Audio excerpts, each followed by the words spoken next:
IB Nation, welcome to a little bit of a commitment edition to this episode of the Irish Breakdown Podcast. This one was one that was long anticipated, had some up and downs, but ultimately Notre Dame was able to get a commitment from 2024 linebacker out of Bellflower, California, St. John Bosco, Kyngstonn Viliamu-Asa, who is one of the top defensive players in the entire country, one of the top players for the best team in the entire nation, just won a national championship, and a big addition to the 2024 class for the University of Notre Dame. I'm Ryan Roberts. This is Brian Driscoll. Wanted to wait until all the chaos had finally settled, until Kingston had the opportunity to make his decision, because this was one that, again, a lot to dig into here, a lot of backstory, how this happened, how we got to this point.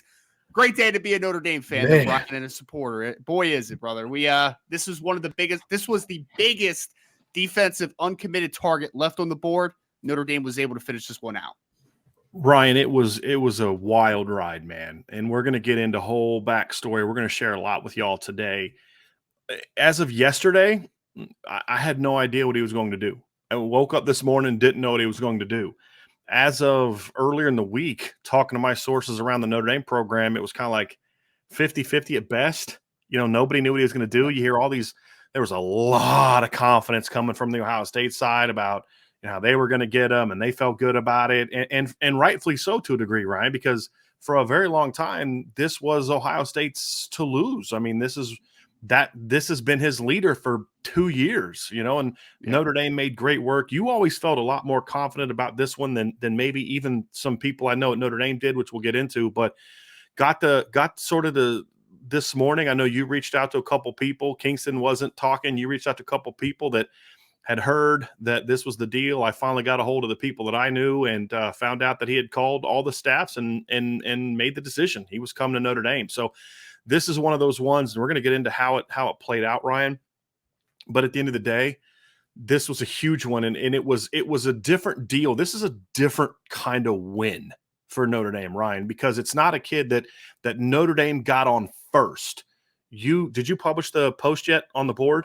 I'm still working on it. It was a little tight here. Yeah. So Ryan will have a post on the board here very soon. But one of the things he'll point it out is Notre Dame did not offer Kingston until a year after Ohio State and USC, basically, because he missed his whole sophomore year with a knee injury. That was also kind of during Notre Dame's transition into Marcus Freeman as the D coordinator in 2021. Then, of course, dealing with becoming the head coach and all of that type of stuff. And Notre Dame had been playing catch-up for a long time. Now, they made themselves a legitimate contender here, but Ohio State was considered the team to beat the entire time, except for about a week after the visits happened, where USC was getting a lot of the pub, or at least coming out of the USC visit for sure. And there was a ton of pressure on him to stay in state. Some of the Ohio State and USC people were even saying after the visits, Ryan, that this was a USC-Ohio State battle, which you and I knew was bunk. Notre Dame was always in it. But nobody really thought Notre Dame was going to win this one. And they did. And we're going to get into kind of how it played out. But this is one of those ones, Ryan, where this is a huge, huge staff effort. A lot of people went into this. But there's one thing that I can say with 100% certainty. If Marcus Freeman is not the head coach, and if Marcus Freeman doesn't put the work in he put in the last couple months, especially the last month with this recruitment, this kid's celebrating a commitment to the Buckeyes today. There's no doubt about it. Yeah, no, I think that's a great way to put it, because I had said recently, because someone asked about Kingston and if Notre Dame was able to get Kingston, like who are the big reasons why? And I think that there were a few people on the staff that you could definitely look at and say you give a big assist to them, right? Like you talk about Al Washington and his previous relationship with him at Ohio State. Huge. And that continued at Notre Dame too. I mean, yes, Coach Washington played a big role in this at Notre Dame as well. Correct. Yep. Absolutely. And you talk about Chad Bowden, and I mean, we can include Chad in every single recruitment because he is that grinder, right? And he obviously had a big part of this one as well. You could talk about, I know after he got back from his official visit, Kingston had talked to me a lot about Max Bulla and the opportunity he had to sit down with him, watch film, really dig into his background, talk X's and O's with him, talk about how he'd be used at Notre Dame. So I think Max Bulla also got a little bit of an assist here, but you are correct. It starts and ends with Marcus Freeman, because there was some ground to make up in this one. like you said, I mean, Ohio State had offered a year beforehand. USC had offered a year beforehand. That was obviously his final three, counting Notre Dame. And Notre Dame was able to cut the gap, take the lead, and then get the lead back at the end here, obviously. So massive job by this Notre Dame staff. Marcus Freeman, again, just kind of changed the fortunes of the linebacker group in 2024 a little bit, right? Like there was a lot of question marks around that position. With Kingston now in the fold, it's a lot more clarity to that position moving forward. And Notre Dame continues their hot streak of 3 straight classes with some impact linebackers, in my opinion. Yep. You know, you look at this one, Ryan, and you look at how it played out. I'll give a lot of, I mean, obviously Marcus Freeman just really closing on this. Notre Dame, we can't get into specifics, but let's just say the Notre Dame network had a big influence in this one as well. The ability of Freeman and the staff to lay out what it means to graduate from Notre Dame as an athlete and life after that played a huge role in this thing. They did a great job there. And one of the things that was important to this one, Ryan, is Notre Dame didn't use all their kind of bullets at once, right? Yeah. They didn't kind of like, let's throw everything at them, right? The fun, you know, and then hope that that's enough. They really had a plan that got implemented. You talk about last fall, Chad Bowden going out to St. John Bosco games. You know, the Notre Dame staff getting on the road. Washington went and saw him. Freeman went and saw him at one point in time. Al Golden went and saw him at one point in time. Chad went and saw him during sometimes he was allowed out on the road. You look at the fact that they included different coaches at different times to kind of give it a different angle, you know? So like Coach Washington was really heavily involved, and then they kind of backed him off a little bit to get Coach Golden more involved. Then they got Coach Bulla involved. Then down the stretch, Coach Washington got re-involved again, and it was strategic. It wasn't like Coach Washington decided, oh, next month I'm not going to talk to him. It was strategic. It was, you know, let's kind of get these different things. But the one consistent really over the last several months, and especially down the stretch, was Marcus Freeman selling his vision for him. Like, look, yes, no matter who the coach is, you're coming to play for a program in the way that we believe in this program and the way that I'm going to be building this program, because that's the one constant that you can guarantee is going to be here is me. And that was a huge, huge sell on top of the whole staff ever. But the strategy in which they kind of put this together was one of the best I've seen Notre Dame do, where there was clear – like, hey, we have to go about this differently. We just can't have 5 coaches overwhelming him all at once. Because you know this, Ryan, the way Kingston is, that would have been a turnoff to him. Yes, they had to be smart about who is going to be kind of stepping it up at this time, who's going to be engaging with him at this time, and really making sure they were smart about it. Kudos to Chad Bowden and his staff for making sure everybody was on the same page. And then kudos to all the assistant coaches under Coach Freeman as well. Al Washington, Al Golden, right? He talked to you about Al Golden during this period too, and sort of the way that Al Golden talked about, you know, how they're going to use him in the defense. Max Bulla, man, this is just such a huge, huge win, Ryan.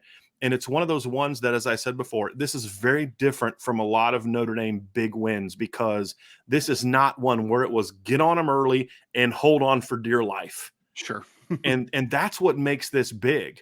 And then when you add into the fact that outside of linemen and the offensive lineman and the occasional tight end, you just came from behind to beat a program that has dominated you for kids like this for a long time. Yep. And you also beat your arch rival, who he was in their backyard.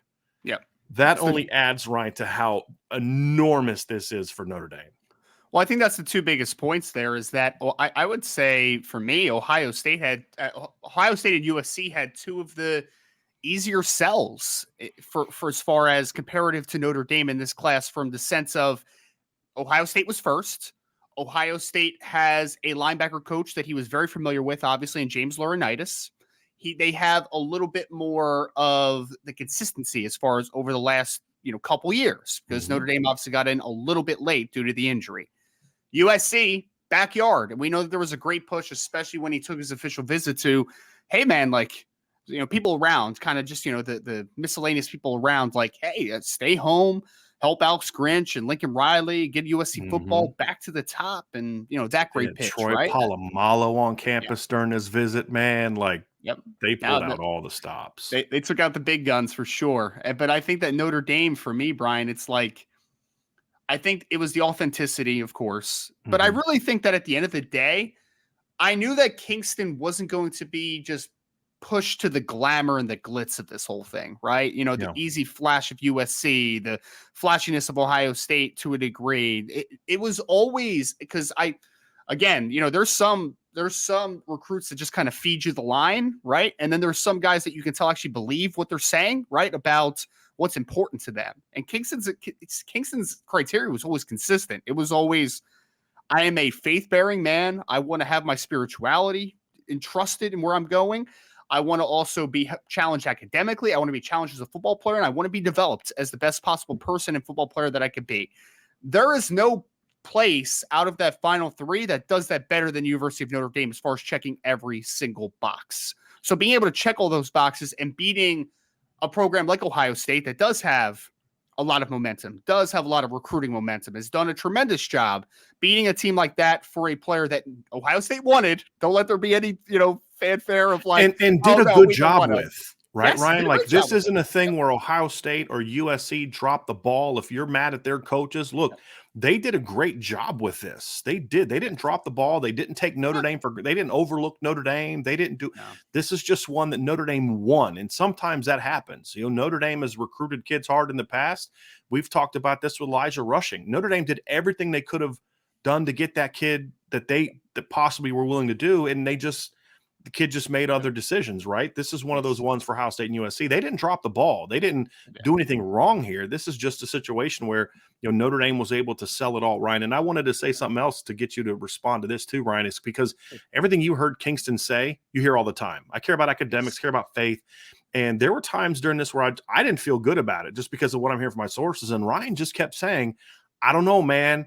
I know what everybody's saying, but I just feel like this kid is legit when he says it. He means it. And you always felt better about where Notre Dame stood in this recruitment compared to myself or even my sources at Notre Dame, Ryan. And it was because you read this kid correctly. When this kid says these things are important to me, I believe him. Where Ryan, sometimes when you hear that, you're like, yeah, okay. Sure. Yeah. Okay. Well, I think the thing about Kingston was it never changed, right? Like the criteria never changed. Some players, some recruits, you can definitely see through it because it's like they told me this criteria the first time, and then the second time there was just different criteria on there, and it just seemed kind of wishy-washy and not thorough. Kingston is thorough, and his family is thorough, and he comes from a program that is incredibly thorough with how they prepare their student athletes. So yeah, I believed Kingston for pretty much from the start, the first couple of times, because I actually had a chance to meet him in person he was at the All-American Bowl down in San Antonio when Peyton Woodyard made his commitment to the University of Georgia. And there's just something different about him. Like there really is, and I think the difference is one of the reasons that he might align to Notre Dame a little bit better, the uniqueness, but there's just something that he's not. I just never got the impression that recruiting was a tool for him to find the best fit possible. It wasn't a tool to get the most followers on Twitter and to get all this pub and to, get all these fans to follow him. It was strictly to try to find the best fit for him and the best home. And the fact that every single time it was always about his faith, his development, his comforts, and playing high level football. Those things just kind of always intertwined and were always super consistent. So yeah, there's some kids that read you the line, read you everything's great and every team is the best team ever. But I think Kingston's one of those young men that he lived what he was preaching, which I think is why he ends up at the University of Notre Dame, because he's a very mature 18-year-old. Like we'll just leave it at that, right? Like, this is a different type of cat. And a kid who is that way because of the manner in which he was raised. Yep. And that's something that I thought was one of the more brilliant strategies that Marcus Freeman and Al Washington had the biggest impact with. And that was winning over mom and dad. Yeah. Like that's Ryan. I mean, you can explain more on that, but them winning over mom and dad, to me, if they do not get him, no matter what he might have felt about his faith and whatever else, if mom and dad weren't completely on board with Notre Dame, I don't want to say that this is where they wanted him to go, because I think that would be taken a little too far. But I think that there was a lot of maybe, yes, we kind of think this might be a great place for him, even more so than others. Yes. Yeah. So that was a big part of this, Ryan. And something also that you've been saying for a while is also what gave you optimism, why you really felt Notre Dame was going to win this one, even when almost everybody else that I know didn't think Notre Dame they were going to be close, but it wasn't just going. It just wasn't going to be quite enough. Well, he had said, obviously, well, I'll say it like this. Mom's opinion is very important to Kingston, especially, his parents in general, but his families in general, but mom's especially is very important. And there's a lot of players that say that as well, right? Like, Right. mom matters and sure. But Kingston, the minute that I really believed it and I felt like it was a big sticking point to his decision was when he was about to go on his official visits, Brian, and he didn't talk about his experience on that visit coming up, right? He said, the official visits are most important because my family has never been to a couple of these places and I need their inputs to make a great decision. So I think that when you talk about that layer of this whole thing, how the official visits were more for his family than it actually was for him, because he had been to USC, Ohio State, Notre Dame multiple times at that point, multiple times. But that trip, especially to South Bend, was not for Kingston. It was for his mom and his dad, who had never been there, who had never talked to the coaches face to face in that type of a setting, and had never experienced South Bend, Indiana. So that was a big sticking point for me, is that family was involved. It was ultimately his decision in the end. Right. But yes, his mom, his dad, his family, their opinions absolutely did matter in this one. Yeah. And I think the staff did a really good job, Ryan, of winning them over throughout the process, but it really got sealed during the official. That was the thing. And this was Freeman and Washington, from what I'm told, were the two drivers of that connection because of Washington with the longevity, because again, when he got offered in 2021 by Ohio State, the guy that offered him the scholarship from Ohio State, Ryan, correct me if I'm wrong, was Al Washington, who at the time was the linebackers coach at Notre Dame. So there was a lot of people that thought, well, now that Laurinaitis is going to Ohio State, that's going to hurt Notre Dame. And I'm like, no. That's not the thing that I'm worried about, because the guy he's had the longest relationship with is at Notre Dame. And that's really what it boiled down to. So this was really one of those ones, Ryan, where you say staff effort was imperative to win this one. But as we said before, this is one of those recruitments where you say, you ask yourself, can Marcus Freeman still win these huge battles as the head coach, especially at linebacker, like he would have when he was still the D coordinator and linebackers coach? And this is evidence of that, Ryan, because there's nothing about how this recruitment went down that should make you say Notre Dame was going to be the choice, right? As far as just the time frame, and you're going to lay out the timeline on the board here in a little bit. And that's what Ryan's working. If you guys see what he's working on while I'm talking, that's what he's working on, is trying to get that on the message board with just a little bit of the backstory. But just doesn't format that well to the message board. How I'm trying it right now. It really doesn't. If you publish it, Ryan, I can go in there and kind of clean it up while we're going through some of this stuff. And just to get that in there, because when you copy and paste, it does. Yeah, there's some stuff you have to do in the spacing is all off right now. So I'll go ahead and knock that out. But okay. But yeah, this was a big one. I really wish I could share some of the stuff that I was told in the last week. But like I said, Ryan, even early this week, even as a few days ago, there just wasn't a lot of confidence that this was going to be the pick, just because he was saying all the right things. But there was one thing that I was told that gave them sort of like this is why we're going to keep fighting, because he kept reaching out to them and asking questions. Right. What about this? What about that? If I pick Notre Dame, what would this be? What would this look like throughout the entire process? And the fact that he was engaging them is the one thing that gave them a glimmer of hope of, hey, we're still in this. Let's keep fighting. And they made some tough choices, Ryan. There were some guys that they might have been able to go in on the last couple of weeks when it looked like it was trending away, to say, hey, let's just cover our bases. Yeah. But they said, no, this is the kind of kid. This is the kid we want. This is the kid that we need, and they stayed on it, and they won it in the end. And man, just a massive, massive pickup for Notre Dame. And I can't stress again, like, other than like what Harry Heastan, nobody at Notre Dame has really had any kind of consistent success against Ohio State the last decade. They've won a kid here and there. Like Sean Crawford was a kid that Ohio State got on late that Notre Dame beat them for. but there just aren't a lot of kids that they've been able to say, hey, look, they went toe to toe. Ohio State wanted that kid as much as Notre Dame wanted him, and Right. Notre Dame got him. They, I mean, Garrett Stover is an example in this class of a kid that Notre Dame really wanted. They didn't get. Obviously, we know about Justin Scott. If Aaron Scott picks them, he'll be another one. But this is just Notre Dame's had a tough time beating Ohio State. This is the kind of thing that you need. And especially when you're talking about, here's another angle of this too, Ryan. The two teams Notre Dame both beat Notre Dame this past season by 11. Right. Yeah. And Notre Dame lost to Marshall and Stanford. I mean, that's what Notre Dame is coming off of. It was really hard to sell this vision of how it's going to pan out when that's the reality of it. But they did a good job of selling that vision. And there was this is something you had noted too to me when we were talking. There was a consistency to their messaging. They didn't keep throwing stuff against the wall, hoping they could find the thing that worked for him.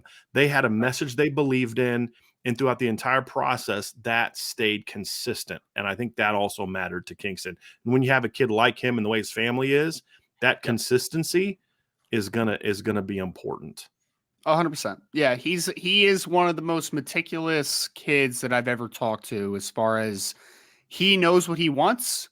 He was trying to find it, and he was doing his absolute best to be able to find the best reality for him. Like, this isn't fluff. This isn't shock value. This isn't, all the glitz and glam. Like, this was for Kingston, right? Like, this was the best for his future, what he perceived to be the best for his future.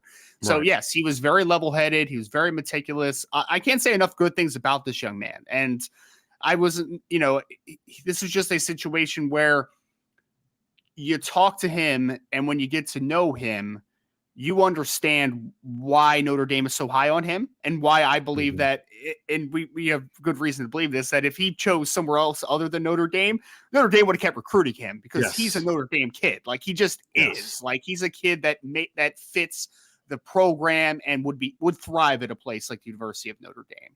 So everything involved, man, it's a great day for all parties involved. I think Kingston made a decision best for him. That wasn't the easy decision either. It wasn't. And that's why you've been hearing recently buzz for USC at some points, buzz for Ohio State at some points, and not as much for Notre Dame. Like, this wasn't the popular pick, but it was the best pick for Kingston and his family and his future playing football. And I think making those hard decisions is not an easy thing, right? Like, Jeremiah Love last cycle, choosing Notre Dame over a couple of the offers that he had from other schools was not easy. It's not an easy thing to do, but that's what makes them unique, and that's what makes them different. And I think that's why Kingston is going to fit in great at University of Notre Dame, because he sees a different perspective than I think a lot of kids would. Let's also say this. There's going to be, and I saw it in the chat, somebody talking about, I'm still nervous about this one, and what if one of these schools throws a big bag at him? Let me just say this. Number one, in recruiting, there are no guarantees. Nowadays, even when you sign with the new rules, Ryan, right? I mean, so you can live your life and, constant worry about a kid decommitting, or you can just enjoy the fact that the kid's in the class. But I'll say this. There have already been huge offers on the table if he wanted them. I don't want to get into it, but I'll just say this. There's one school in particular that's among his finalists that offered a really substantial package. Yes. But at the end of the day, Ryan, as you said, I think that was something that kind of caused him to say, hold on a second. That's not easy money to just brush off. Sure. But he did.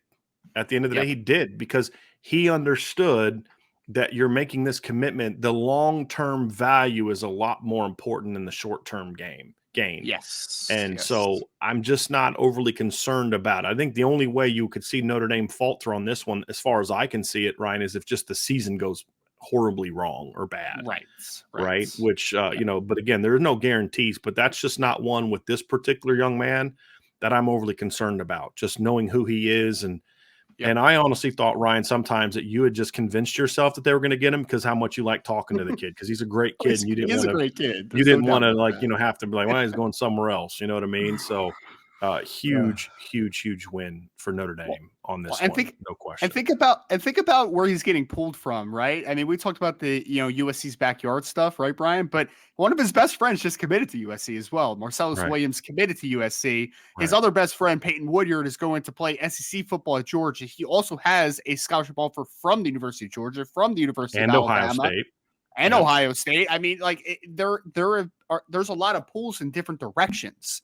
And I think that for me, when you ask who's the kid that's more likely to be flipped, it's the kid that isn't like him, right? And again, anything could happen. I'm not saying that there's a kid that's unflippable. I'm just saying that there are different layers to how likely a kid is to be flipped. And Kingston just doesn't seem like one of those kids to like, dude, like to get to that point. I mean, well, again, we'll see. Notre Dame has to play good football this year to finalize. There are no guarantees in recruiting, but some you look at, Ryan, you say, I'm just not worried about that one with that kid, right? It's going to be hard. It's going to be That's why when everybody, it's like, who he reminds me a lot of is Jeremiah Love. Yes. As far as different backgrounds and all that, but like Jeremiah just had his vision of this is what matters to me. Yes. And it really, the other stuff doesn't matter to me. The other fluff, all the things that people say, well, this kid might flip because they're going to offer big money at him. I don't know of a kid in last year's class that signed with Notre Dame who had a bigger offer than Jeremiah Love. We're talking seven-figure offers, right? And so it just didn't matter. He had a vision for this is what I want. So when these other schools came with offers and promises of this, that, and the other, Jeremiah said, yeah, but you can't offer me this, this, and this. Only Notre Dame can. Right. And I think Kingston – I think that ultimately is something that sealed the deal for Kingston as well. And it's why that once I would have said this, I would have felt much better about the potential of him flipping back to Notre Dame had he picked someone else. But even then, I wouldn't have felt great about it because he just doesn't strike me as the kind of young man that is going to go back, barring something dramatic changing. Sure. Right. Yeah. Like bad season. Marcus Freeman leaves, something coaching that unforeseen, change, right, which we just don't see either of those two things happening. So I feel good about this one. Again, long way to December, but this is a big one. Ryan, let's talk about the class impact a little bit of what this means. Let's get into the nitty gritty now. We've talked about the backstory. We've given the praise where it needs to be. Marcus Freeman crushed this one. Al Washington did a great job. Al Golden deserves a high five for the role that he played in this, right? It was more of a complimentary role, but that's okay. Yeah. That's okay. Yeah. Max Bulla getting involved late, Chad Bowden and his crew, like this is one of those ones. And the Notre Dame network, and I don't know that we're allowed to kind of talk about who, but there were definitely, he reached out to and talked to several former Notre Dame players. Yes. That we would all know and recognize and love, right? Which is just I mean, again, we're talking about it being different and being unique. Like that's one of the signs of being different and being unique, right? Like he didn't want just his vantage point. He didn't want his perspective. He didn't want just his mom and his dad's perspective. He didn't want just Coach Freeman's perspective and the other head coaches that were involved in this guy. He wanted alumni. He wanted assistant coaches. He wanted fans. He wanted it all, man, which I think is why he's a little bit of a different cat. Just because he made this decision by taking everything into account and was thoughtful with it. And honestly, Ryan, genuinely, this is one of the few times I can't remember the last time actually probably Emil Wagner was the last time that Notre Dame got a kid that on the morning we woke up, it was a decision. The Notre Dame coaches didn't know that they were going to get him. Like, I think Emil Wagner was the last time. This doesn't happen very often. It doesn't. No. And because he didn't call and tell all the coaches till today, because I honestly think there's twofold. One is I think that he wanted to not let it get out, right? Like, as best he could, which it's impossible nowadays because the schools that don't get him are now telling everybody we didn't get him. And then it gets out that way, right? He did it about as well as I've ever seen a kid do it though, man. I was like literally, I mean, to your point, Brian, I have been this way over the last couple of days. I literally said this on the live show on Friday. People were asking about Kingston. I'm like, guys, nothing has changed on my end. Right. I think it's a 50-50 right now. Right. Like I think it could go either way.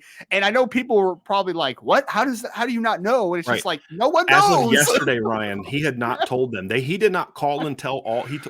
My understanding is he called the USC and Ohio State first and told them he wasn't coming, I believe is how it went down, and then called Notre Dame and told him he was coming. Yeah. But I also think part of it too, Ryan, I don't know that he really was for sure that this was the movie he was going to make until maybe the last 24 to 48 hours. I really think he took onto it. Now, USC has been out for a little bit. They were an early surge after the visits. There was that brief period of about a week that we were hearing USC made a big, let's just call it a push for him. And but after that, it went right back to Ohio State and Notre Dame. And it was Notre Dame and Ohio State. He had actually it's been a two-man race for a while, and everybody knew it. So USC knew they were out, at least as of 2 to 3 weeks ago, I would say, Ryan. So everybody knew it was going to come down to these two. So just a big one for the Notre Dame staff. But let's talk about what this means for the class. Yeah. You look at where Notre Dame was, and you talk about the recruiting they had the last 2 years of linebacker. Notre Dame has recruited linebacker phenomenally well the last 2 years since Marcus Freeman arrived. However, poor recruiting by previous staffs meant two things. Number one is some of those linebackers needed to be taken other places, right? So you've got Josh Burnham and Junior Telemaka, a pair of top 100 linebackers in the 2022 class, are now defensive ends. You completely struck out at linebacker in 2020 because everybody knew Jordan Patel was eventually going to be a Viper. You had two linebackers in the 2021 class. They're both gone, although there's a chance that Kahanukia comes back after his mission. That's still, I believe, the family's plan is for him to come back. But you were still short on numbers because you only got two guys. And then you really only have two linebackers left from the 2022 class, and Nolan Ziegler and Jalen Snead. So even with last year's great three-man class, you still needed another strong three-man class, Ryan. And so number one, from a pure numbers need, this was big just from a depth number standpoint. Yeah, I mean, and you needed it, right? Like you needed it, to your point. I mean, with the position changes that have happened and the defections, obviously, of a couple guys and the uncertainty of Kia, like I'll just put it like that, right? Like I expect him to come back, but at the end of the day, he hasn't played football for 2 years. So like, who knows what you even expect from him when he comes back? But you needed this. And Brian, one of the positions that because I know Kingston's a kid that can play multiple spots, right? Like he's not necessarily just a Mike. He could play Will. He could play multiple spots on a second level. But one position that I would say there's still a little bit of a question mark as far as what the long term is going to look like is Mike linebacker. Like I think that's one spot that I look at and I say, like I think Drake Bowen's going to be that guy, but he's still making that transition, obviously, and Preston Zinter, is he going to be that guy eventually? There's still some question marks there. I think Kingston, for everything that we've been talking about the missteps and the question marks of linebacker recruiting, he is the one known commodity that you needed at this position. Yes, you need to hit numbers, but you also need to hit a good number, right? Like taking a third linebacker that's just a solid or an upside pick, like that's not going to cut it, man. Like you needed a guy that's not only a number, but it's also an impact number. A guy that's going to come in day one and be like, yeah, he belongs here. Like there's no question. And you needed a true inside backer, right? Yeah. Like, and that's the thing is I don't know that him or Drake or Jaden Alsbury or Nolan Ziegler or any of the guys they've landed were pure Mikes or Wills. And I think that's good because if you're a pure Mike, that means you're probably not athletic enough to be an impact player. At Notre Dame. That's what I would say, the way that they play defense. And you look at a guy like Bodie Cahoon and Teddy Rizak, I think this is a big impact on them as well, because you took a flyer on two linebackers that have verified 4.5 40 times, but are very raw and a bit, lower floor, high ceiling guys. Would you say that's fair, Ryan? Very fair. Teddy they can talk to him all they want about him maybe being a will linebacker someday. Maybe he can be, but right now he's 195-pound string bean, right? So right now you look at him and the way he plays the game, rover, screams rover. Well, Brian, to strengthen your point, literally I talked to Carson Hobbs about this on a podcast and he was like, wait, Teddy's a linebacker? I thought he was a safety. I'm like, yeah, man, exactly. Exactly. And so you look at Bodie Cahoon, that kid is yet to play a full year of linebacker. Like Ryan, you've documented this at Irish Breakdown. He started the season at safety and then eventually moved to linebacker. He's a high upside kid, but he's still learning that position. He's a lower floor, really high ceiling guy. If you'd have gone into this class with those guys as your 1 and 2, that's a little shaky, right? There's some boom or bust there. This is one of the highest floor linebackers in the entire country, if not the highest floor linebacker in the entire country. And so now in a year where the linebacker class is not good, we've been saying this for months, it's not a great linebacker class.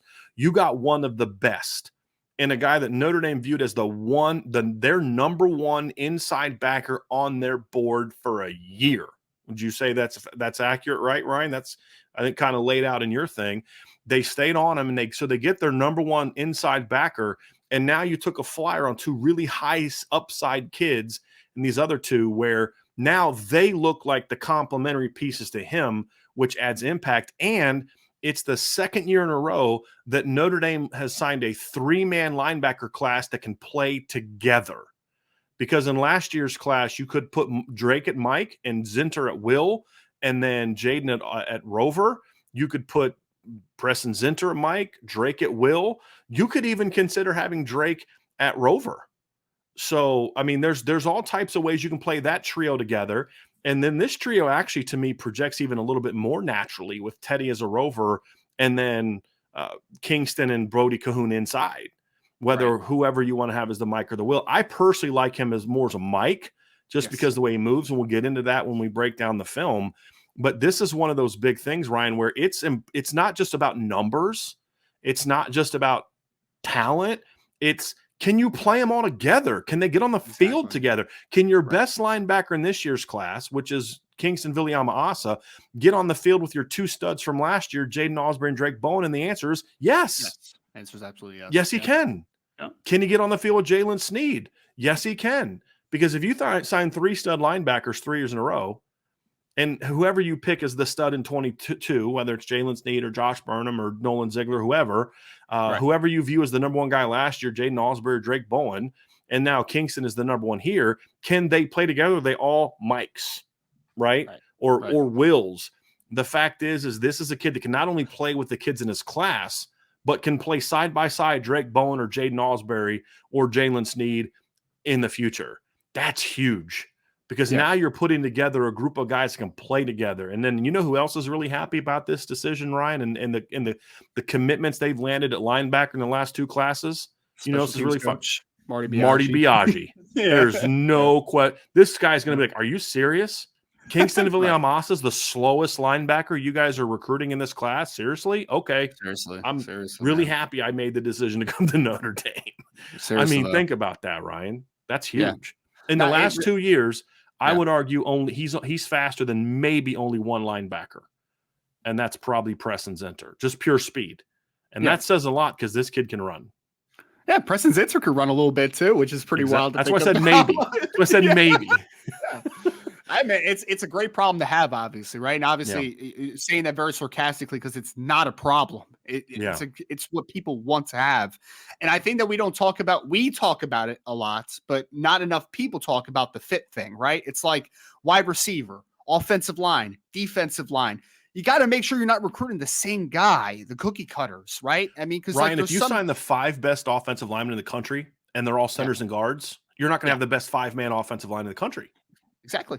If you sign 4 defensive linemen and they're all nose guards, guess what? You're not going to have an elite defensive line. You're going to have a bunch of freaking nose guards. And that goes the same way of offensive line. It's like, all the great, 6'7" left tackles of all time. It's like, who's going to play center? Like, is anybody going to be able to play center? Like, does anybody have leverage ability in that regard? So, yeah, I mean, I think that I look at it and I say, if I'm just talking 2024 class of how am I going to line up today, for me personally, it's going to be Kingston at Mike, Bodie at Will, and then Rezac at Rover. And that's easy. All those spots as well. You don't have to force a round peg into a square hole with any of those players. Like, they would be comfortable because that's literally roles that they play right now in high school, and they'd be able to do those things.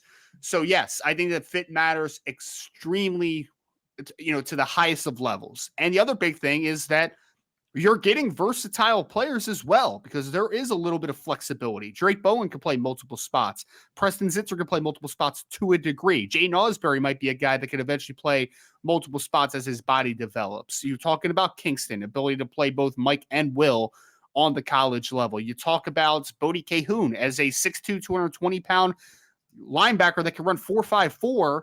That's could potentially play Mike as his body continues to develop. If Teddy Rezac's body can hold the weight, maybe he's a Will down the line. There's a lot of versatility, There's a lot of ways to make things fit, and I think that matters extremely well. And for the linebacker coaches, for Al Golden and Max Bulla, they're going to have a lot of options on the second level due to what Marcus Freeman has done and do what been able to do in 2024. This one commitment has completely, in my opinion, and if people disagree, that's fine. You're allowed to disagree. Sure. But in my opinion, getting Kingston into this class has completely altered the perspective of 2024 linebacker recruiting at Notre Dame. Because let's be honest with ourselves. The last two, with Bodie Cahoon and Teddy Rizak, there is projection. There is, right. Which means that there's a possibility that they don't hit their ceilings. The possibility that they don't develop properly. And you could have been sitting here of like, wow, that's not a good linebacker class. But now with Kingston. Or risky, at the very best, really risky linebacker class. Right. But now you have the floor of Kingston combined with two high ceilings in the other spots. Then I look at it and say, this is now a good to very good linebacker class. I'm good with it. Like, I have no questions about linebacker at this point in the 2024 class, because I think the one thing that we forget, and we always forget this, is that these kids still have a senior year to play, right? We don't know how good Bodie Cahoon is going to be when he signs on the dotted line. We have no idea how good Teddy Rizak is going to be when he signs on the dotted line. If Kyngstonn Viliamu-Asa is just as good as he is today when he signs on the dotted line, I'm happy. I'm good to go there, right? So, yes, I think Notre Dame is in very good shape at linebacker, and this has completely changed the fortune of the outlook of the linebacker group in 2024, because it was looking bleak at points. There's ups and downs. There's no doubt about it. The process wasn't great at times, in my opinion, but at the end of the day, you got the guy that you thought was the musket on the board, and Notre Dame was able to accomplish that. So we're all good today. They were always fighting an uphill battle with Kingston. That's the thing. They were always fighting an uphill battle. And the fact that they were able to actually get this one done speaks volumes, like you said, Ryan, about where this staff is now from a recruiting prowess, what this staff is capable of. I think this is one of those ones that you say, this is kind of a statement win, right? And you've had some big wins in recent seasons, right? But some of the big wins you could say, okay, well, Drake Bowen was a huge win. And I would argue that Drake Bowen still has the highest ceiling of any linebacker they've landed in the last 2 years, right? 23 and 24. That's my personal opinion, right? But you look at it and say, but Drake was from Indiana. Well, not originally, blah, blah, but he was in Indiana, right? And so, they were able to get that done. That was big, but he's an Indiana kid. You look at, you could look at Preston Zinter, Massachusetts kid. You look at Jalen Sneed. Well, his head coach is one of Marcus Freeman's best friends, right? There was always sort of that reason that you could justify, well, maybe this wasn't as big of a win as whatever, right? There is nothing like that with this one. This is simply, you went toe to toe with a school that's been kicking your butt, and you got it done, because this is the kind of win you have to start doing more regularly. And maybe this is the start of something new. But here's the thing where it helps, Ryan. When you look at future years, when Notre Dame is recruiting against Ohio State, you're going to have some kids on this roster that can say, hey, man, you got to do what's best for you. But let me explain to you why I picked Notre Dame. Because what you'll find is most of these kids they'll push their school, but they don't push the way that coaches do, because most kids understand, hey, you got to do what is best for you. But when you can say that, but then also say, but here's why I did not do Ohio State, or, and not like from a negative standpoint, like, oh, they sucked or they did this wrong, but it's like, here's the benefit that Notre Dame gave me that I just couldn't get anywhere else. That matters. That stuff really matters. And you're talking about a highly ranked kid from the premier program in the country right now. That's going to have some big sway, some very big sway. For Notre Dame when it comes to being able to recruit big boys. I mean, that's the reality, because that's where we're at, Ryan. Like, this staff has done a good job of evaluations, finding the Caleb Smiths and the Logan Saldates and the Teddy Rizaks and the Bodie Cahoons, like the Logan Thomases, the Cole Mullins. Like, they're doing a great job of finding those under the radar gems that have impact talent. But at some point in time, you've also got to be able to go toe-to-toe with Ohio State and Alabama and Georgia and beat them, because it has a twofold impact. Not only do you land a good player, but you keep them from landing a good player. 100%. is if Notre Dame would have found a kid with Kingston ceiling somewhere else. Let's say Bradley Shaw had Kingston ceiling and maybe not the floor, but eventually he ends up being a really good player. You can say, well, hey, look, great job. You found this diamond in the rough, but Ohio State still got Kingston. Now it's like you're getting your Kingston, but Ohio State isn't. And that's a huge part of this. This is that double gap closing type of scenario that you and I talk about, Ryan. It's not only did you get a big time player, but did you keep the teams you're chasing from getting one as well? And that's what they did with this recruitment. And I think the layer that you hit on, Brian, which I talk about all the time, is Notre Dame is starting to tap into more pipelines of schools that all they know is winning. And that matters to me. I mean, that's we a talked great about point, Ryan. I mean, we talked about 2023 with like Jaden Greathouse and Rico Flores and those types of guys, Cooper Flanagan. Like they come from schools that the expectation is to win and win state championships and to not do anything else. Ryan, in the last two classes, they've landed a kid from Bosco and De La Salle in the last two classes. I know. And another kid from Folsom in California. Those are the big time programs in that state. I mean, they haven't tapped into modern day yet, but you know what? Those modern day kids are taking notice. Oh, dude, and there's a lot of 2025 modern day kids. So, yes. Their entire secondary is basically being recruited by Notre Dame. Their entire defense, man. Linebackers, edge rushers. Like, it's really crazy, nuts. Man. It is. Really but, nuts. I mean, it really is, Brian, because someone just said it in the chat, and I agree completely. Like, Notre Dame hasn't really tapped into the St. John Bosco pipeline. They haven't. And the one thing I know about Kingston is we talk about the floor. Why is Kingston's floor so high? Because it's not going to be unique or different to him, right? He's going to come to Notre Dame and he's going to expect to be an impact player and to win football games.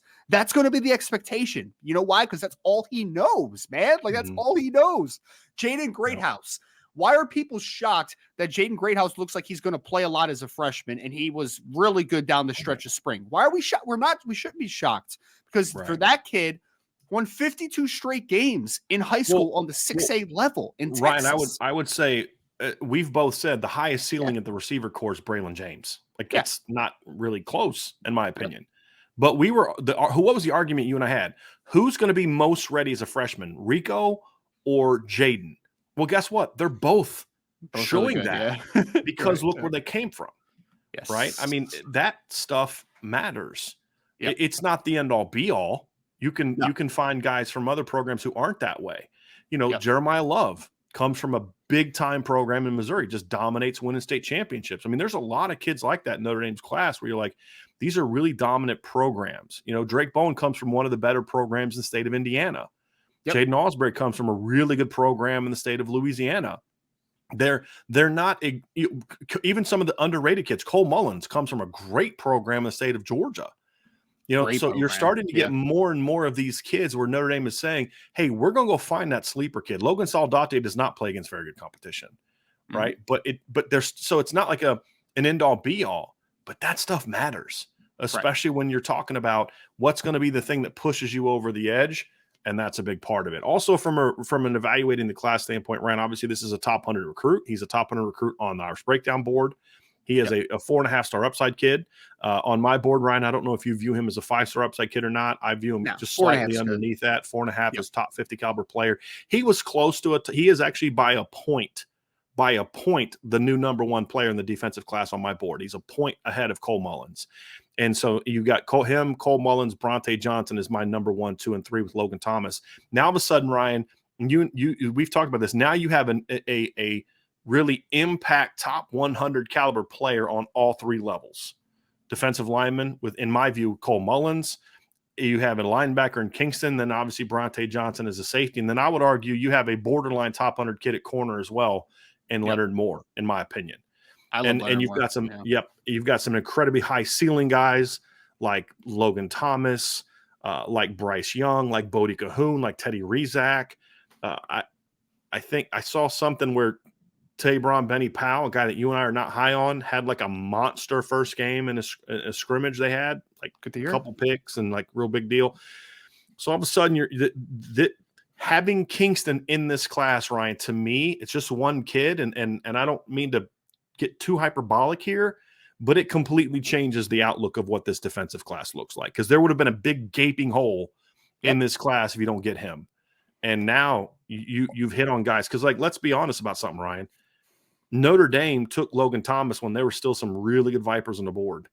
They wanted Cole Mullins in a big way. Whatever you out there think of him as a player, Notre Dame views Cole Mullins as a dude, right? So Bryce Young was the guy that they've been targeting for a long time. Leonard Moore is the guy that they prioritized the minute they got on his film. Yes. Bronte Johnson is a kid they've been prioritizing for a long time.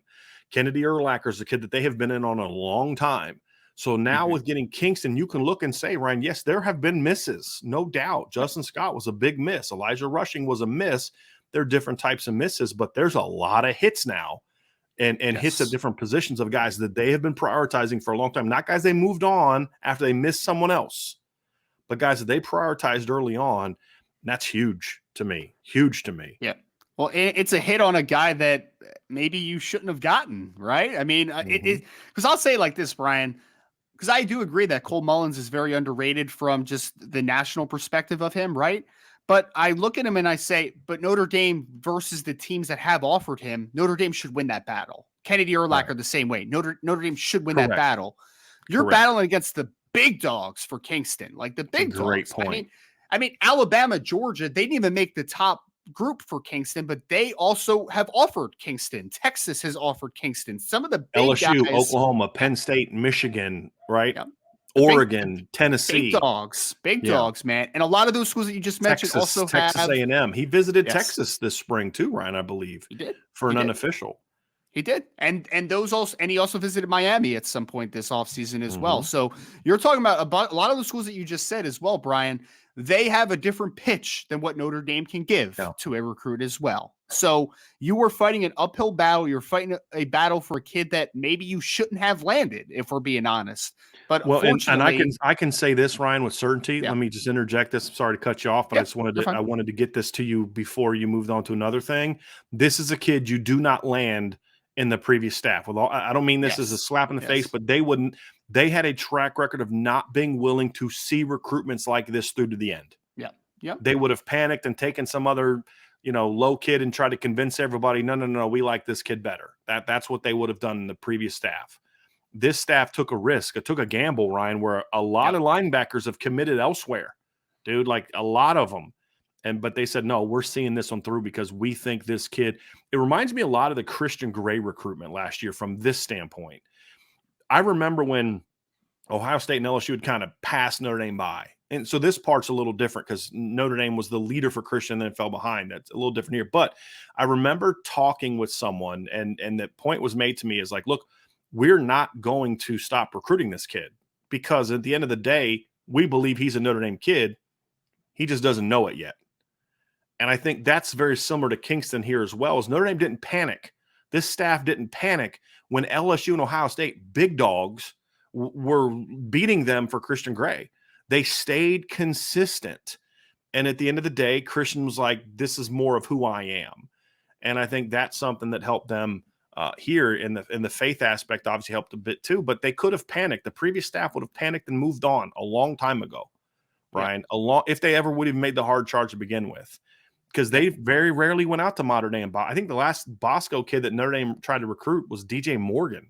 He's a nice player, 3-star kid, but he wasn't a difference maker. He wasn't an impact guy.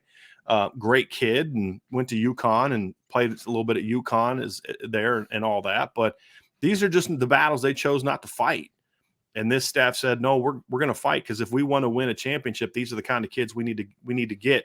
We can't, because the previous staff would have said, hey, we did great at linebacker last year, so we're okay this year's class. This staff said, no, yeah, we did great at linebacker last year, but we want to do great at linebacker again this year too. That's the competition thing. Right, exactly. Yeah, because I'm going to create competition, right? And the best way to get the most out of Drake Bowen is to make sure that he's always challenged to be his best because of what we got coming in. Same with Jaden Alsbury, same with Jalen Sneed, Nolan Ziegler.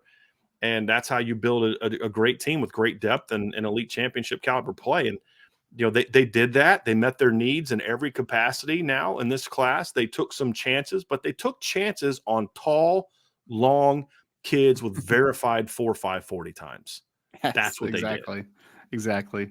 Well, and Brian, I think that the greatest thing about to your point of kind of loading up and getting competition, is we live in a era of the transfer portal where guys leave so easily now. And there's going to be kids that leave Notre Dame. There is, ultimately. Every year there's going to be some. It's just going to happen, because it's going to happen at every single program. Notre Dame is, I think, and this is my opinion, and I think that most schools should do this in this vantage point of, some kids are going to leave at times. So let's get as many great football players as we possibly can, because if there are some defections, it's okay, because we still got that guy coming up, this pipeline coming up. That's what Georgia does. I mean, this offseason, they lost Bear Alexander, who was an incredible player for them in the national championship game. It's like, okay, we have Warren Brinson and Nazir Stackhouse and all these guys coming back. Like, we'll be fine, right? Because we have get recruited to the highest level. That's what Notre Dame needs to keep doing. Brian, let's watch a little film of Kingston. So we've talked a lot about how all this went down. Let's get into the film of why, and show why this is a big commitment. Now, an interesting aspect of this recruitment, Ryan, is this is a young man that missed his sophomore year. Yes, he did. I'm excited to see him this senior year, because when you have lower body injuries, it's almost always the case that you're always a little quicker, a little more explosive, a little more fluid the second year away from that injury. That's what his senior year is going to be. So he missed, I believe, his entire sophomore year, correct, Ryan? Because he got injured in the offseason, right? So missed his entire offseason. And you guys are going to see a really good football player here. So let's dive into this, Ryan. The first thing you're going to see, I do like the size. You know what, you and I were kind of talking about comps and stuff, and the thing that I said is he's a faster version, a slightly leaner and faster version of Junior Tuihalamaka. Is kind of how I see him. You know, good height, 6'2", probably looks listed as 6'3". Maybe he is. Looks a little more 6'2"-ish to me. You know, doesn't 6'2", matter. 6'2.5", somewhere in the ballpark. Good length. You see a sturdy frame, but he's not a really like a thick kid. Like some of these kids like him, you look at him and you're saying, hey, this kid's going to end up outgrowing the position. I don't see that kind of frame with him, but this is what I love. Look at the feet here, Ryan. Look how smooth. Bam. Look at that hip turn, and then just jumps that route. This isn't a kid who's a box thumper, right? This is a kid to me, Ryan, and I wrote this in my breakdown. What makes him special to me is this is a kid that has truly 3-down ability as a run stopper, as a cover guy, and then also as a blitzer. He's impactful in all those areas. So this is a kid you don't have to take off the film. That was a great read. But the read was great, Brian. But look at that footwork. He's real efficient. He's clean. He makes a great read of the quarterback's eyes. Boom, boom, boom. Quick open and turn, and then downhill touchdown. Well, I think the thing that you hit on that I was going to bring up as well is efficiency. And that's what I see with Kingston. Like, there's no false steps. There is very easy footwork. He's just an easy mover, man. Like, he's not the, when we're talking about just straight line speed, he's not going to win the race of all the Notre Dame linebackers. He's not outrunning Drake Bone and Jaden Osprey in a sprint. He's not outrunning Bodie Cahoon and Teddy Rizak in a sprint. Right. Yep. But he's loose. He's a very loose athlete who changes directions well because he has really efficient footwork. And I think he has a really good understanding of the position. And I think that he honestly sees the game as well as some linebackers that are on Notre Dame right now. I really think that he is this type of proactive mover in space. Like that first play that you showed with him jumping that slant, that is a play where he just saw that, like he just saw it. He just knew it was coming. There was proactiveness to it, not reactiveness. And I think that he is one of those kids that just gets the game. He just understands. And that's not just a play, Ryan, that you're just so wicked smart and instinctive that you just jumped at. That also comes from preparation going into the game. Yeah. You studied the film. You read the quarterback's drop. You saw his eyes lock in and you got under and you knew what was coming your way. I think that's a really good point. And some things I like about him, I think he's got a lot of potential as a run defender. I think his block destruction is really good, Ryan, but I would like to see him be a little bit more forceful with that initial engage sometimes. And you see that especially on the game film. You'll see him kind of take a block on, but like let it get to him. Then he's great at disengagement, right? Getting off to the ball. When he learns to be a little bit more, strike a little bit more on that initial contact, he's going to be even harder to block because I wouldn't say he has great length, but he's not short. He doesn't have short arms either. Like he'll be able to be a good block destructor when that initial pop gets better. This is against Modern Day. That's him beating Brandon Baker, I believe, right? Ryan, isn't that Brandon Baker 72? No, 73. Baker. He's the right tackle. Baker 73. Okay. Yeah. But still, either way, that's an incredible play, shooting a gap and being able to, again, I think he's very loose. I mean, you even see them use him as an edge rusher at times where I'm like, he's got a little looseness in his hips, man. Like he kind of run the outside track a little bit. Like a really, really flexible athlete for me. He's got a little bit of Jordan Patel when he comes off the edge, Ryan. Not quite as explosive as Jordan was, but that ability to kind of like bend and get underneath the arms and pads of the offensive tackle. You see that a few times. I'll be honest. He's one of those, one of the things I like about him, Ryan? Yep. He's one of those kids who I actually like his game film better than his highlights.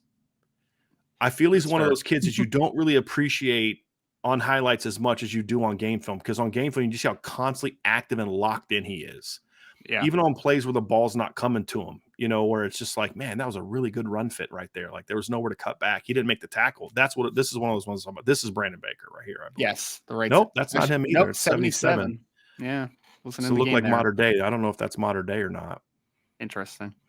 But I love the versatility. You see him, obviously, again, you just saw him playing overhang. You've seen him inside, obviously, as a true inside linebacker. You've seen him rush off the edge. They utilize him a lot. And I think that one thing that you can't undersell about this young man is that he's full of dudes. Yeah. He's going to USC. Did I just break up there? I think I made a little bit right. You look like your mic just went out for a second, but it sounds like you're back. Gotcha. You're good.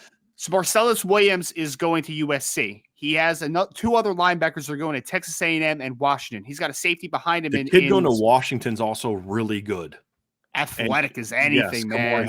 He's really good. Yeah. And then they got Peyton Woodyard behind him, who's going to the University of Georgia. He plays on a defense full of dudes, and he's the best player on the defense. 100% agree. That's where we are. I mean, he was the best player on their defense last year. He's the leader. He's the vocal leader. He's the guy. He's the heart and soul of that defense that has NFL, probably NFL players, but college football players everywhere. Big time college football talents all over the board. Yes, correct. And I like how they use him too, because they do have that speed at some other places that allows them to kind of play him inside out. And that's important too, Ryan. Just so people know, we will have a mailbag after this. So if you want to get your questions in, go ahead and fire them in. We do have a few of them already, but if you got some questions you want us to talk about with him or recruiting or whatever, go ahead and throw those in there as well. Yeah. Here's the other thing too, Ryan, is this is a trait that I don't see a lot of from linebackers this young, because what we'll see on film is we'll see kids that snap, they're just flying downhill. And that's great for highlight tape, but that's not really how linebacker gets played at the college level. You can't just fly downhill all the time, because that means you're basically run stunting all the time. There has to be some level of, you got to read and react. His combination of patience, read, and then burst is really impressive and advanced for his age, which is surprising when you consider he missed his entire sophomore season. That's something that surprised me when you watch how just savvy he is, that you're like, wow, this is a kid that you'd think he'd be a little bit more rusty than he was. I know. And he's just a really instinctive kid. If he takes a step up from athleticism somehow with the second year off of the ACL tear, then we're talking about a potential 5-star if he does. Because I'm just evaluating what he is on this film right now athletically. But if there is a step that he takes, then this might even be a bigger get than we even realize now, because it's just that's the thing that keeps him from being a 5-star in our view, right? Ryan, is just he's a good athlete, but he's not an elite athlete.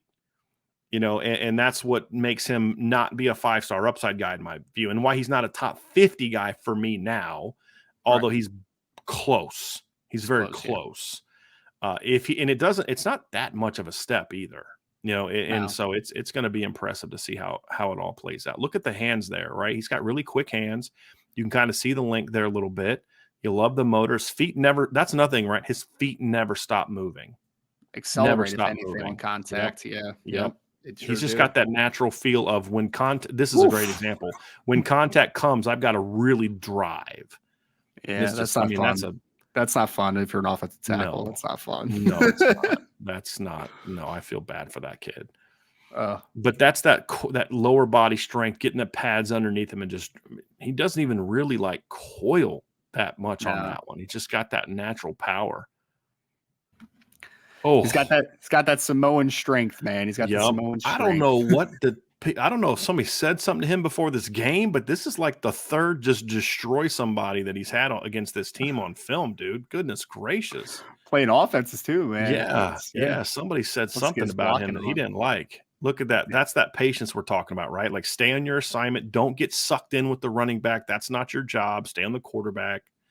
Eat it Yep. up. I believe that was against Mater Day as well. I believe, right? Isn't that the playoff game against Mater Day? It I looks think like it it. Yeah. was. Yeah. Looks like it.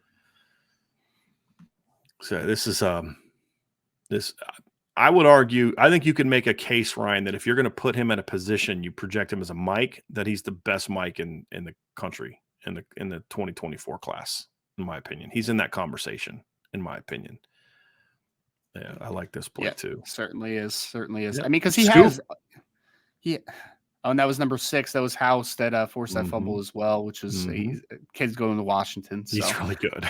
yes, he's very, very athletic, man. They just use him everywhere, which is absolutely insane. I mean, again, I don't want to harp on it because I already made the point, but the fact that he is the best player on a team that is just loaded with high Division I talent, like that matters to me, man. Like that does matter. When Marcellus Williams and Peyton Woodyard and those types of caliber of players are looking at this kid to be the playmaker of the defense pretty consistently, like that says a lot to me. Yep. We're going to watch the rest of these highlights play out, Ryan. Then we'll kind of talk a little bit about what's next before we dive into the mailbag. So you guys see what we're talking about here with Kingston. I mean, the film doesn't lie. And I'm telling you, if you really want to enjoy watching him on film, there's some games of his online. Go find them. Yeah. Because he really is one of those kids that, and Jalen Smith was this way. Now, he's a much different type of player than Jalen Smith. So don't think that I'm comparing him to Jalen Smith stylistically, but you really couldn't really truly appreciate Jalen Smith. And Drew Tranquil was this way in high school too, Ryan. Drew's highlight tape was good, but you had to really watch Drew play a whole game to realize just how impactful he was in a game. And he did it as kind of a safety. Jalen was as a running back and as a linebacker. But you like those guys. Like you really don't appreciate how good this guy is until you put in a game film and just see how from snap after snap from getting guys lined up and moving them around and play. He plays so many head games with quarterbacks, like coming up and dropping back and coming from depth and all those type of things. Like it's all part of that instinctual aspect of it that makes him a really impactful player. And his freshman highlights are also pretty impressive if you want to have some fun with those. So when he was a little bit smaller, but looks a lot very similar to what he does now.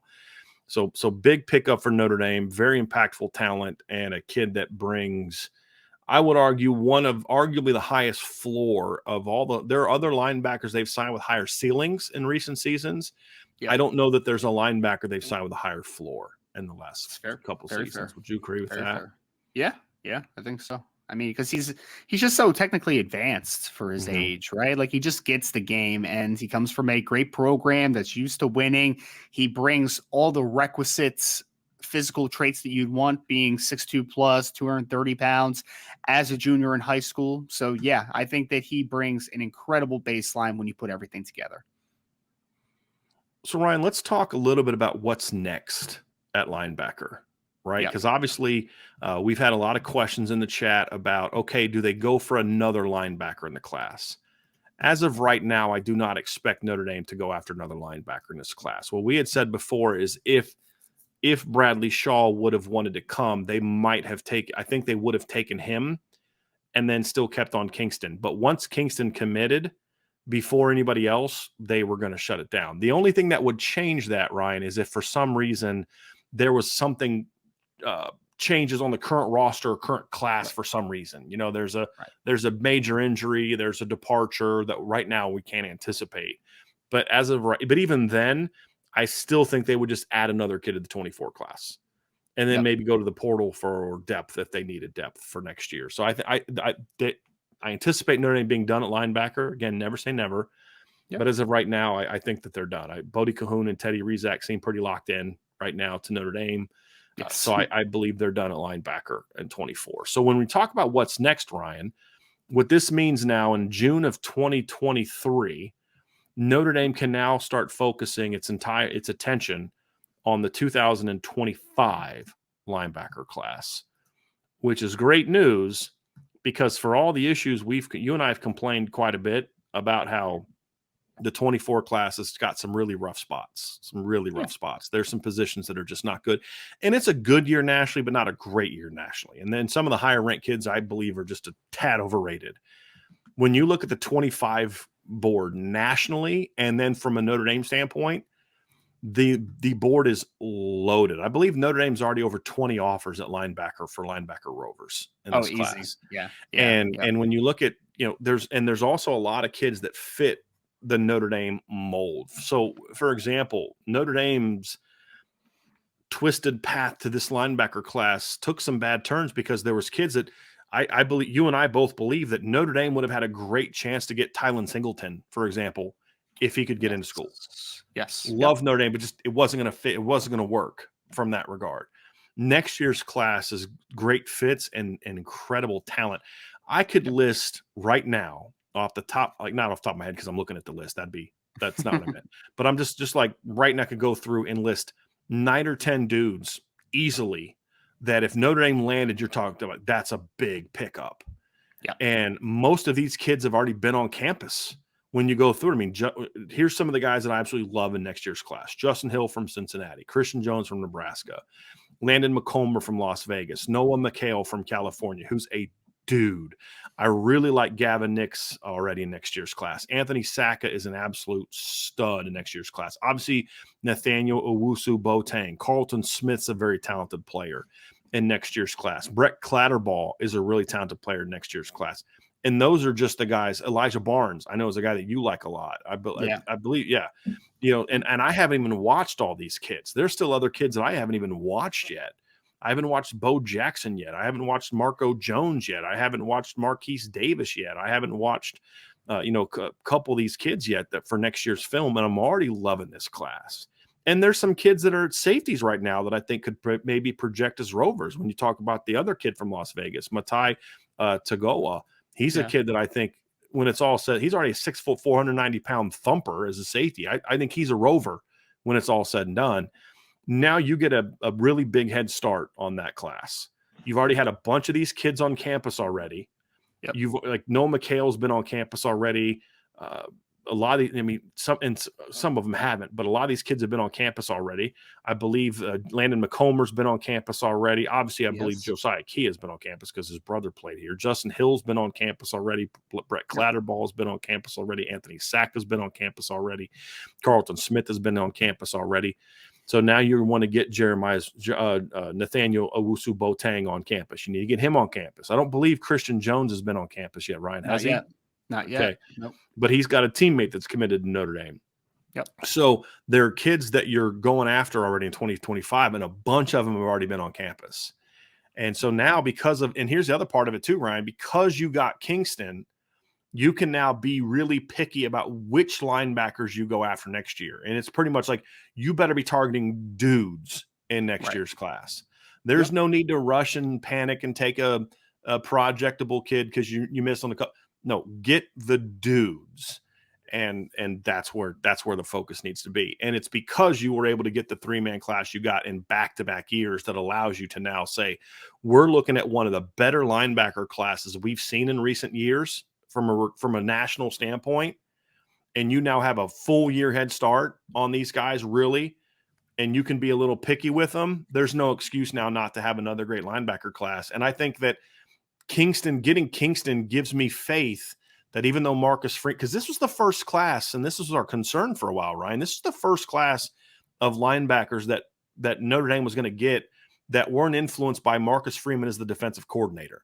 Because remember, when Drake Bowen committed to Notre Dame, Marcus Freeman was still the defensive coordinator. Brian Kelly was the head football coach.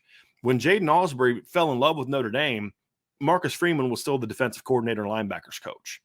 This in Preston Zinter basically was a guy that Marcus Freeman went on the road and met and was like, we're getting that guy.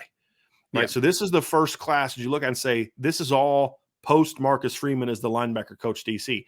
Can they still recruit linebacker at a high level? There's still some questions to be answered, but there's a lot more confidence now that he can continue that and the staff can continue that moving forward in 2025 when it's really going to be important because of how it is just how loaded it is. And there's a couple guys in there, Ryan, too, that are projectable kids. I could see Justin Hill outgrowing linebacker and becoming a Viper. Oh, easy. I could even Yeah. say Noah McHale a little bit, kind of following the Jordan Patelho route down the road if he keeps growing, and some of those guys like that. Yep. So love next year's linebacker class, and now that's where the Notre Dame focus is on, Ryan. Yeah. Well, and I think that you made a good point about like Matai Tagovailoa, who is the star safety out of Nevada. Like, there's a couple kids on that safety board that are 6'3", 6'4", and 190 pounds already. So if we're talking about the Rover conversation, like those guys have to be at least a mention in that. But yes, I mean, they're in a good early spot. It's pretty absurd to think about, but I mean, if you ask me right now, like of the 2025 linebackers, who's Notre Dame in a good spot with? I mean, it's several. I mean, it really Yeah. is. I mean, they are in a good spot currently with Noah McHale, and they're in a good spot. And again, this is not commit tomorrow good spot, but Right. it's Still in a a lot of work good to be done. early Right. spots. Sure.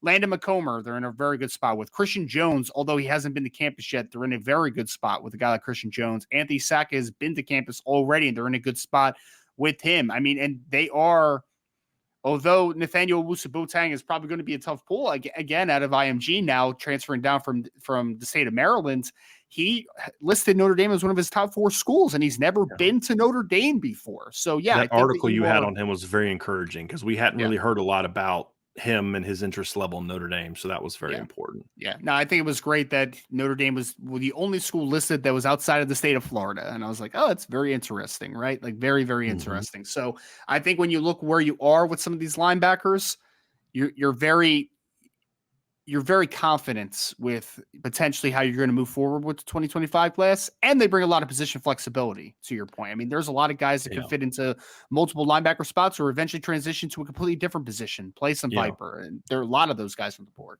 Anthony Saka and Notre Dame have a really good early bond. That's another one. And I've heard, right, we're still trying to get confirmation from him, but I've been told by some people from down there that Gavin Nix likes Notre Dame a lot too. Yeah. So there's definitely some kids that have my interest in Notre Dame. And I think a recruitment like this helps because the best players don't look at getting Kingston like, oh man, I don't want to go there now. I don't want to compete. No, they're like, oh, Notre Dame's doing something, right? I mean, that's usually how those, at least that's the kind of kids that you want anyway. So that's the what's next, Ryan. So that's going to wrap up sort of the coverage of the commitment. We're going to move on to the mailbag next, but obviously, Ryan, big pickup for Notre Dame, getting Kingston and being able to put this kind of bow on top of the defensive class. I think completely changes the view and the output. And it's hard for one guy to do that. But when you look at what their needs were, I mean, this is big. You've now landed impact caliber ends, an impact linebacker with some high ceiling guys, an impact corner, an impact safety. I feel a lot better about the defensive class today than I did 24 hours ago. A 100%. lot better because of their ability to get Kingston. And then also what that says about Notre Dame, not just getting him, but what it says about Notre Dame. I think is very important.